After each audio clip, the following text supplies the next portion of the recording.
보라, 사독과 그와 함께한 모든 레위 사람도 하나님의 언약궤를 메어다가 하나님의 궤를 내려놓고 아비아달도 올라와서 모든 백성이 성에서 나오기를 기다리도다. 왕이 사독에게 이르되 보라, 하나님의 궤를 성읍으로 도로 메어 가라. 만일 내가 여호와 앞에서 은혜를 입으면 도로 나를 인도하사 내게 그 궤와 그 계신 데를 보이시리라. 그러나 그가 이와 같이 말씀하시기를 내가 너를 기뻐하지 아니한다 하시면 종이 여기 있사오니 선이 여기시는 대로 내게 행하시옵소서 하리라. 왕이 또 제사장 사독에게 이르되 네가 선견자가 아니냐. 너는 너희의 두 아들 곧 네 아들 아히마아스와 아비아달의 아들 요나단을 데리고 평안히 성읍으로 돌아가라. 너희에게서 내게 알리는 소식이 올 때까지 내가 광야 나루터에서 기다리리라 하니라. 사독과 아비아달이 하나님의 궤를 예루살렘으로 도로 메어다 놓고 거기 머물러 있으니라. 다윗이 감람산 길로 올라갈 때 그의 머리를 그가 가리고 맨발로 울며 가고 그와 함께 가는 모든 백성들도 각각 자기의 머리를 가리고 울며 올라가니라.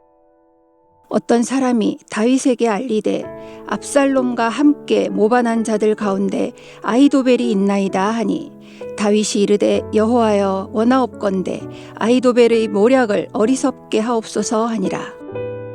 다윗이 하나님을 경배하는 마루턱에 이를 때 아렉 사람 후세가 옷을 찢고 흙을 머리에 덮어 쓰고 다윗을 맞으러 온지라. 다윗이 그에게 이르되 네가 만일 나와 함께 나가면 내게 누를 끼치리라. 그러나 네가 만일 성읍으로 돌아가서 압살롬에게 말하기를 왕이여 내가 왕의 종이니이다. 전에는 내가 왕의 아버지의 종이었더니 이제는 내가 왕의 종이니이다 하면 네가 나를 위하여 아히도벨의 모략을 패하게 하리라. 사독과 아비아달 두 제사장이 너와 함께 거기 있지 아니하냐.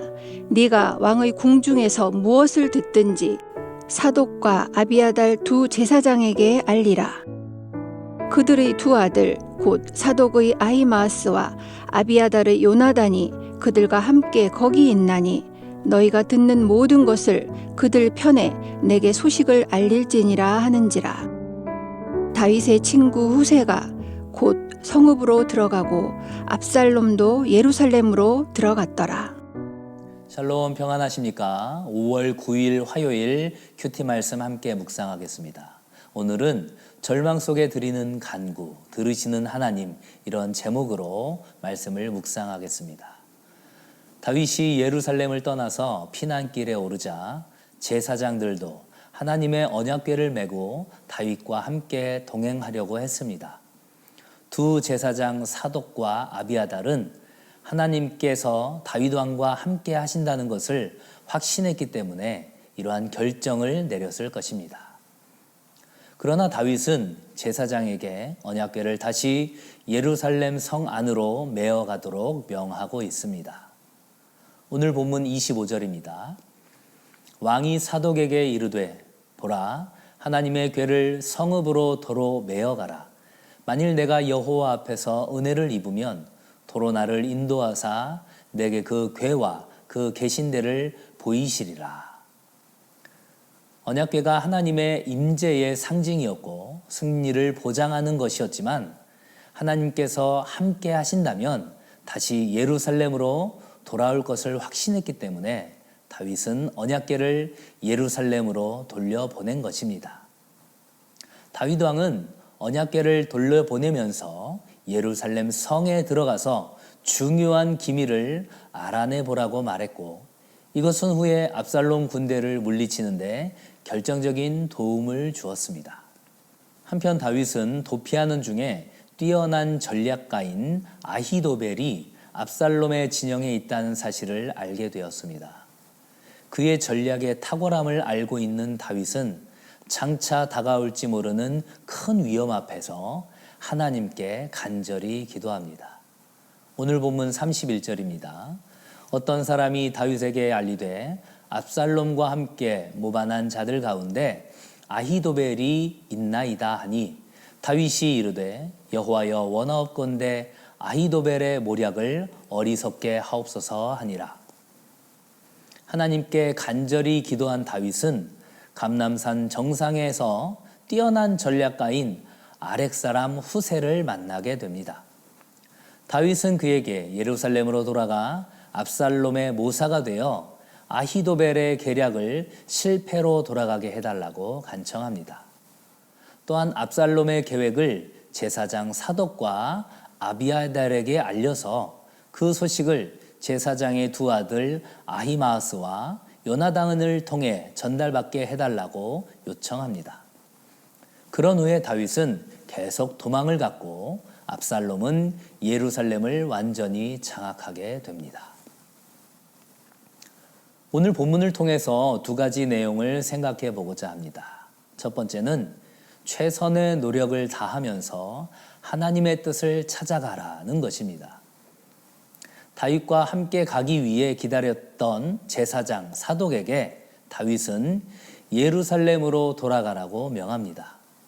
백성들은 언약궤가 함께 있으면 어떤 싸움에서도 승리하리라는 믿음이 있었지만 다윗은 하나님의 언약궤가 자신과 함께 광야에서 떠돌게 하고 싶지 않았을 것입니다. 하나님께서 은혜를 내리신다면 언약궤가 있는 예루살렘으로 반드시 돌아오게 될 것이라는 믿음의 고백도 함께 하고 있습니다. 그러면서 자신이 할 수 있는 일을 동시에 수행했습니다. 제사장의 두 아들인 아히마아스와 요나단을 통해 예루살렘에서 일어나는 일들을 전달해 달라고 당부한 것입니다. 사랑하는 남서울 비전교회 성도 여러분, 하나님께서는 위기의 순간에도 주님만을 바라보며 집중하길 원하십니다. 모든 문제의 주관자 되신 하나님께 집중하고 있는지를 늘 묵상하며 기도하길 원합니다. 동시에 내가 할 수 있는 모든 일들에 최선을 다하는 것 역시 하나님의 주권을 인정하는 자녀의 모습이라는 사실을 기억하시기 바랍니다. 두 번째는 위기 속에서 회개하며 부르짖으라는 것입니다. 오늘 본문에는 다윗의 두 번의 기도 장면이 등장합니다. 31절에서 아히도벨의 계략이 어리석은 것이 되게 해달라는 기도와 또 하나는 아히도벨의 소식을 듣기 전에 감람산으로 올라가면서 머리를 가리고 맨발로 걸어가면서 우는 장면입니다.